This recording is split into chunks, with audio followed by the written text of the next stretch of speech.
Bom dia a todos! Procuramos esclarecer em nosso trabalho como definir o teor crítico foliar de nitrogênio na cultura da batata Asterix. O nosso grupo é composto por Ana Carolina, Franciele, Júlio e por mim, Emilaine. Portanto, iremos identificar a partir de um experimento em campo como estabelecer o teor crítico foliar de N na cultura de batata. No entanto, algumas definições serão relembradas acerca do teor crítico foliar. De acordo com Malavolta, a definição se enquadra como a faixa de teores de um dado elemento na folha, abaixo da qual a produção é limitada e acima da qual o uso de fertilizante não é mais econômico. Outras definições apontam a associação entre a concentração do nutriente na folha e a resposta da planta à adubação. Todo esse conceito só é possível graças à fundamentação teórica de que há uma associação, ou seja, essa associação é uma relação direta entre o teor crítico foliar, o crescimento e a produção. Ou seja, à medida que um desses aumenta, os outros tendem a aumentar também. Sendo que o objetivo primordial é guiar os programas de adubação de maneira mais assertiva, ou seja, otimizar as adubações, como a gente vai demonstrar na representação gráfica a seguir. Aqui, como a gente sabe, o teor crítico foliar está associado com o quê? Com o teor do nutriente na folha, que é responsável ou por 85, ou por 90, ou até 95, ou dependendo dos autores, até 99, 100%. Dessa produção máxima agronômica, que é o pico de produtividade da cultura.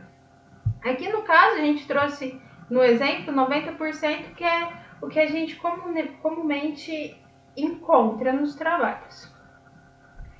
Ou seja, aqui a gente tem a máxima agronômica, o pico, que é correspondido com uma dose X do nutriente. Isso aqui é como se fosse uma adubação qualquer, com o nutriente que eu estou estudando. Com essa dose X2, eu tive essa máxima agronômica de produção, 100%. No entanto, 90% dessa máxima agronômica foi alcançado com X1 de dose do nutriente. Percebam que esse delta é muito grande, essa variação, essa diferença, em relação a esse delta aqui.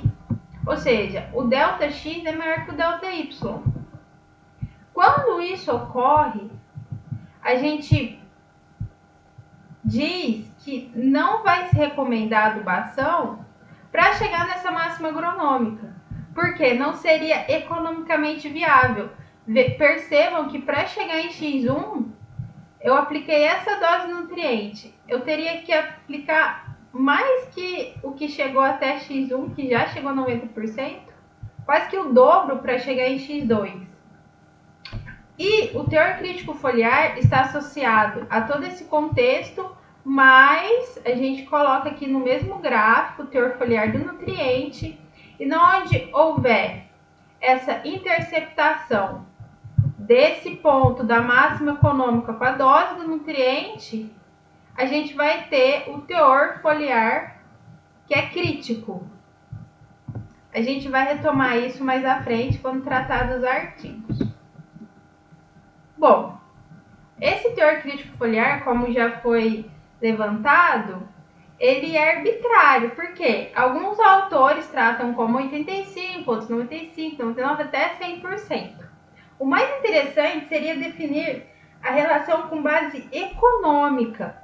E por isso que a gente tem que fazer estudos, até porque quanto mais próximo da realidade, a gente vai ter maior probabilidade de assertividade entre o teor crítico foliar e a nossa amostra. Por isso, a gente motiva mais experimentos e mais estudos na área. Bom, dentre as etapas para se definir o teor crítico foliar está a instalação, então, de experimentos em campo. em que se tem que ser observadas algumas ressalvas, que eu trato aqui como até pré-requisitos. A primeira ressalva seria que o solo tem que ter baixo nível do nutriente que você está estudando, porque a dose zero, que é a testemunha, já não pode ter uma concentração alta do nutriente, sendo que você vai trabalhar com concentrações crescentes, né, redundante, mas com outras 3 concentrações do nutriente, via solo a gente está tratando aqui. E por que mais 3? Porque a gente precisa de uma curva, fazer uma curva de regressão. A gente tem que dispersar os pontos e fazer o gráfico de regressão. Então, a gente precisa do controle, que seria esse teor baixo de nutriente no solo, como testemunha que é a dose zero, que a gente não vai aplicar, e no mínimo mais 3 concentrações do nutriente. E aí a gente obtém esses gráficos de relação entre a dose no eixo X e a produção no eixo Y. Geralmente a produção vai ser em produção relativa, em porcentagem, quando é para identificar o teor crítico foliar. E também outras relações vão ser estabelecidas, como a dose e a produção, que já foi dita, a dose e o teor de nutriente foliar, e a dose e a produção. Aqui no nosso caso, o autor utilizou 90% da produção relativa máxima na cultura da batata Asterix para estabelecer o teor foliar do nutriente. Aqui está o nosso artigo. O artigo escolhido pelo grupo é intitulado Teor crítico foliar de nitrogênio na batata Asterix em função de dose de nitrogênio. É do grupo de estudo da UFO, em parceria com a IFTM, foi publicado na Horticultura Brasileira em 2014. Bom, o estudo tem como introdução que a batata é uma hortaliça do tipo tubérculo e possui alta resposta à adição de nutrientes no solo, em especial o nitrogênio, e que deveria dar uma atenção maior porque ele tem muito impacto na produtividade. E tem como objetivo, então, identificar o teor crítico foliar de nitrogênio na cultura da batata, cultivar Asterix, em função da adubação nitrogenada. Bom, o experimento ele foi realizado em Minas Gerais, no município de Perdizes, no segundo semestre de 2010, para cultivar Asterix.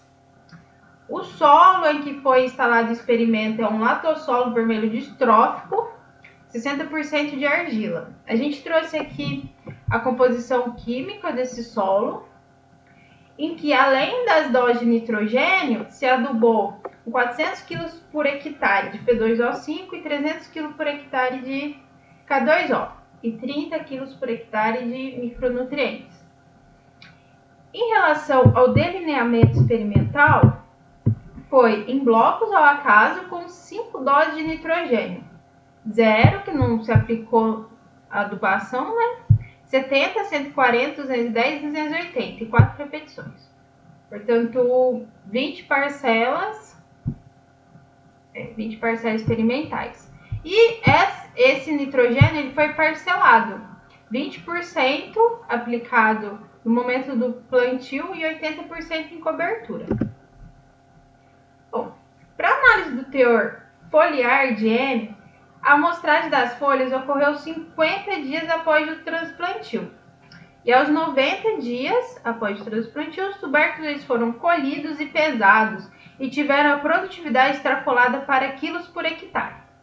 O teor crítico ele foi determinado em função da produtividade das doses aplicadas de N do teor foliar de nitrogênio. E os dados eles foram obtidos eles foram analisados pelo teste F a 5% de probabilidade e a partir das médias foram confeccionadas as regressões polinomiais pelo SysVar.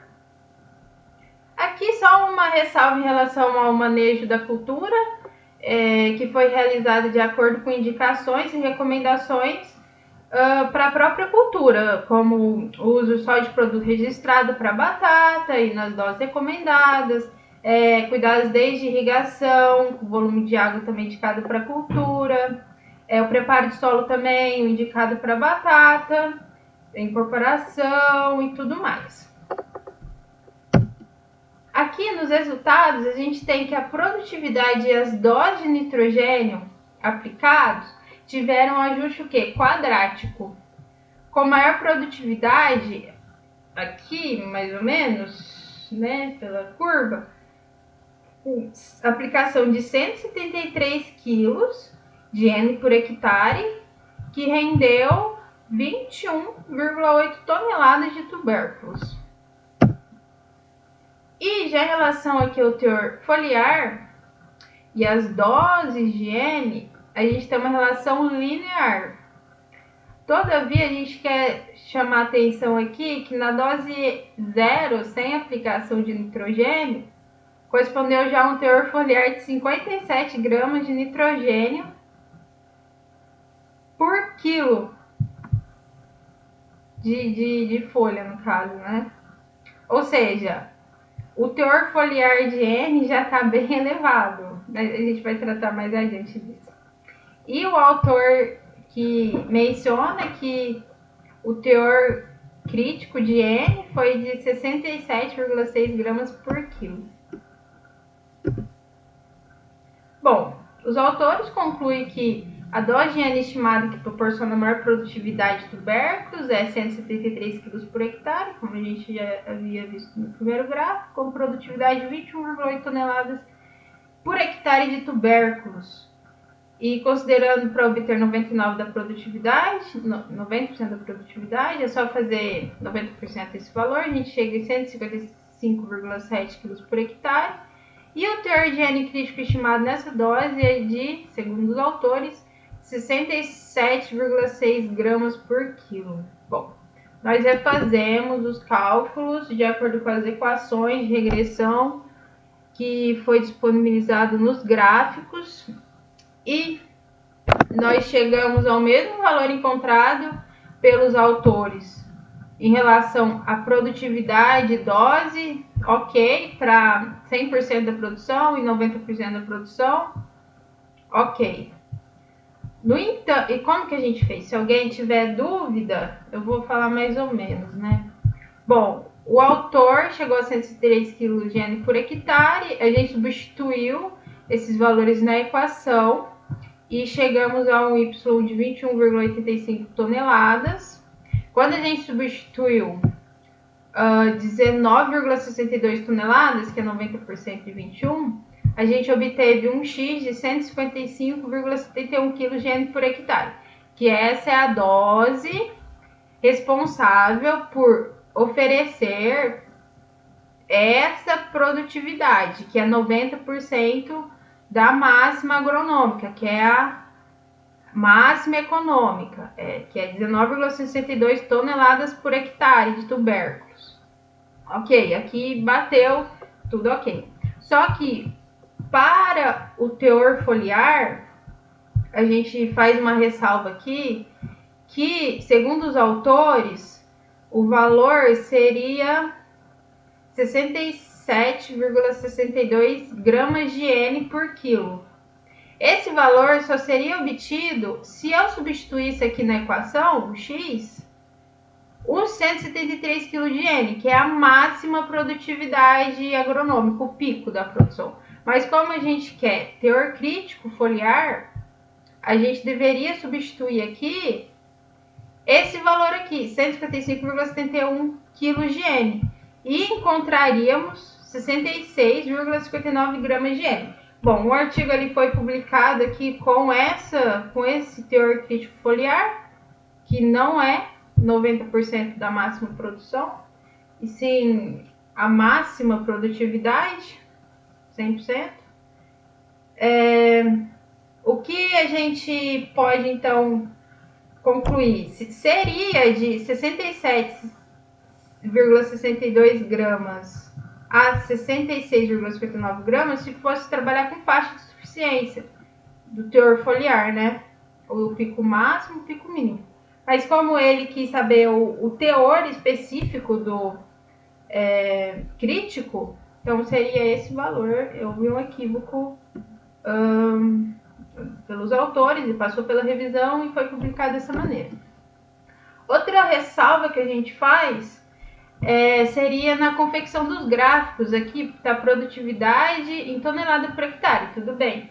Mas talvez em pensar, como ele também só tem 2 gráficos, fazer um gráfico em produtividade relativa. E como o intuito, né, até o título do trabalho é teor crítico foliar, talvez seria interessante ele colocar a produtividade em porcentagem, e aqui nos 90% a gente iria traçar uma perpendicular, encontrar a curva aqui, e não cair aqui no gráfico, no eixo X, seria a dose de na produtividade de 90%, e aqui no teor foliar, e também já acharia o teor crítico foliar com o mesmo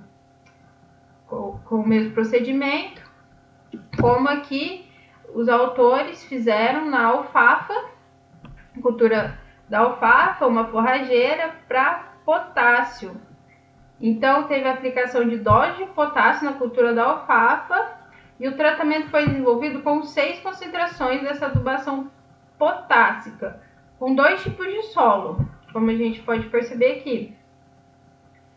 E seguiu-se o quê? A análise de solo e análise da planta inteira, ou seja, eu vou ter o nível crítico em milimol carga por decímetro cúbico no solo, que foi 1,8 milimol carga por decímetro cúbico de potássio. Como que a gente lê isso? 1,8 milimol carga de potássio por decímetro cúbico de solo, seria o nível crítico aqui, e para a planta seria 16,7 gramas de potássio por quilo de planta, e esse seria o nível crítico. O que é bem interessante, porque já dá para visualizar aqui 90% da produtividade, fica muito fácil de interpretar. Bom, a gente não usou esse artigo, embora esteja muito bem apresentado e fundamentado, porque justamente aqui, para o nível crítico do tecido foliar, não foi só do tecido foliar, foi da planta inteira. E como o objetivo do nosso trabalho era teor crítico foliar, nós acabamos que não utilizamos esse material, mas serviu de muito aprendizado e para nortear os outros artigos que a gente analisou. O outro ponto interessante seria que ele usou 2 tipos de solo, ou seja, há uma abrangência maior. Os solos são latossolo vermelho e argissolo vermelho e amarelo. E além da análise do solo e foliar, o que permite maior abrangência desse nível crítico. Outros estudos, quando você, por exemplo, tiver uma amostra, você vai poder se respaldar melhor, vai abranger um universo maior de possibilidades depois, futuramente, não é? A gente chama atenção também para outros fatores que eu não sei se vocês já repararam. A concentração de N foliar na dose zero, no segundo gráfico que foi apresentado, é muito elevada, quase 57 gramas por quilo, já estaria dentro da faixa recomendada para cultivar em vários estudos.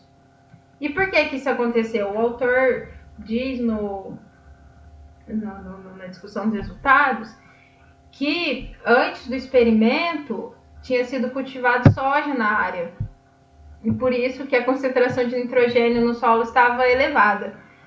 Ou seja, um dos pressupostos que eu coloquei, pré-requisitos para se instalar um experimento de teor crítico foliar, é ter justamente um solo pobre no nutriente que você está investigando, né? E não foi o que aconteceu. Ou seja, não houve um cuidado, não levantou o histórico da área, e isso só apareceu depois que já tinha instalado o experimento e tinha os dados, ou da estatística e fez os gráficos aí que foi pensar no porquê que aquilo aconteceu e viu que no histórico da área tinha sido plantado soja, então o nitrogênio no solo estava elevado. E, além do mais, o que a gente também já chamou atenção é para ter mais cuidado acerca desses cálculos, né, e dos conceitos. O teor crítico foliar que foi calculado não foi em função da máxima econômica, que é 90% da máxima agronômica, e sim em função desse pico de produtividade, que foi 21,85 toneladas na dose de 173 kg de N por hectare. O que até invalida, de certa forma, o trabalho, porque até o título dele é teor crítico foliar, então teria que repensar o trabalho como um todo. Mas, depois das correções, a gente trouxe esquematicamente aqui o gráfico do início da apresentação, essa representação esquemática, com esse presente tudo que apresentamos. A gente pode observar o seguinte comportamento dos valores que a gente já mencionou, agora eles já corrigidos, a máxima agronômica, a massa econômica, quais são as doses correspondentes e onde está o teor crítico foliar. Aqui seria o que os autores deveriam chegar, e aqui é onde os autores chegaram. Aqui eu sistematizei para ficar mais fácil, aqui o pico, com essa dose, 90% da produtividade, e o teor de N foliar crítico estimado, 66,59 gramas por quilo. Entre esses dois valores, Y2 e Y1, a gente pode até dizer que aqui, na faixa, considerando isso como uma faixa de suficiência, aqui seria o limite superior e aqui o inferior. Como a gente está tratando de teor crítico foliar, a gente deveria considerar esse valor aqui de Y1, que não foi encontrado pelo trabalho.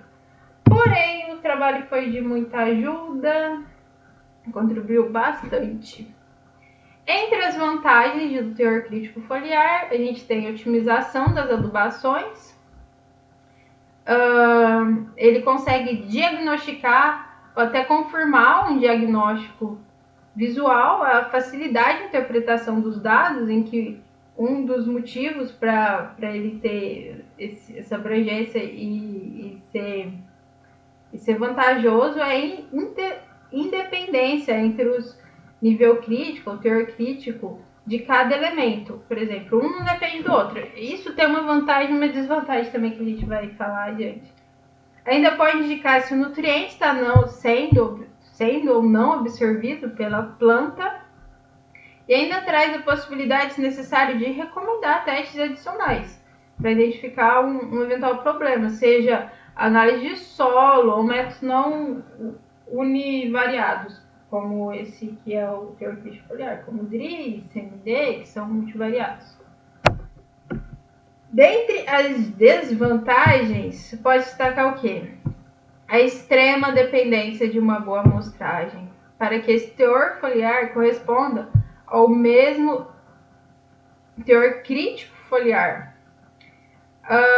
E todos os outros pontos que a gente elencou é em relação da dificuldade, do desafio que é fazer um bom teor crítico foliar, que seja, que tenha acurácia e que realmente auxilie nos programas de adubação. Por quê? Não dá para se determinar o grau de toxicidade ou de deficiência do nutriente. E para que se garanta que esse teor crítico foliar seja válido, alguns preceitos têm que ser considerados, como por exemplo, garantir a suficiência de todos os demais nutrientes. Por exemplo, aqui ele está trabalhando com nutriente, que seria o nitrogênio, que seria o limitante. Então, todos os outros micro e macro têm que estar em suficiência. E na dose zero, o solo tem que ser pobre desse nutriente que vai ser avaliado. Aqui, ó, solo com pouca disponibilidade de nutriente avaliado. Além disso, os autores e a gente que depois vai utilizar esses estudos, a gente tem que ter consciência também que vários fatores podem interferir. Condições climáticas, geográficas podem influenciar. A gente tem que se atentar também que talvez tabelas de faixa de suficiência ou mesmo de teor crítico foliar da década de 80 para a soja, será que ela consegue abarcar todos esses ganhos genéticos, esses ganhos em produtividade que a soja de hoje? Será que o potencial produtivo da soja de uma lavota da década de 80 ainda consegue? Pode ser que sim, pode ser que não, pode ser que tenha que atualizar. Por isso que é interessante estudos nessa área. A gente tem que considerar a capacidade de tampão do solo também, ou seja, a capacidade dele ser resistente a mudanças, que varia de um solo para outro. Então, é extremamente relevante quando a gente trata de doses que a gente vai aplicar no solo. A gente tem que ter consciência que talvez um solo arenoso e um solo argiloso vai reter esses nutrientes ou vai ter comportamento diferente em relação a outros solos. Por exemplo, a gente tem que também estar atento a amplitudes altas. No estudo Uma Volta, novamente, a gente tem que valores que, dentro da faixa de suficiência, o limite superior e inferior, às vezes tem diferença de 5 a 7 vezes de um para o outro, ou seja, essa faixa de suficiência trabalha com amplitudes muito altas. E será que isso não vai limitar um pouco para tomar a decisão assertiva? Eu vou aplicar quanto? Quando você tem uma possibilidade tão ampla assim. E isso, ao mesmo tempo em que é desanimador, também motiva a gente a estudar mais e fazer mais experimento. E por isso que esses estudos necessitam ser atualizados, sim, e nas diferentes culturas e cultivares para as diferentes regiões e realidades edafoclimáticas. E esse trabalho que nós trouxemos contribui para avançar nesse sentido com mais pesquisas e estudos. Por fim, embora esse método seja muito utilizado, há também outros capazes de estabelecer relações de equilíbrio de nutrientes na planta e que se leva em consideração a proporcionalidade entre vários elementos no tecido vegetal, como é o caso de métodos bi e multivariados. No entanto, o teor crítico foliar também é muito eficaz, rápido e de fácil interpretação. Só que o que? Carece de mais estudos, experimentos e pesquisas, ou seja, trata-se de um método que deve ser atualizado continuadamente, o que motiva ainda mais estudos e descobertas, especialmente no que tange o teor crítico foliar voltado para hortaliças, que carece um pouco de estudos. Essas são as nossas referências, esse é o artigo que a gente utilizou para embasar o nosso trabalho e essas são as referências que são apresentadas ao longo do texto e da nossa apresentação. Muito obrigada. Qualquer pergunta ou se ficou rápido ou confuso, vocês podem ficar à vontade. Estamos aqui para esclarecê-las.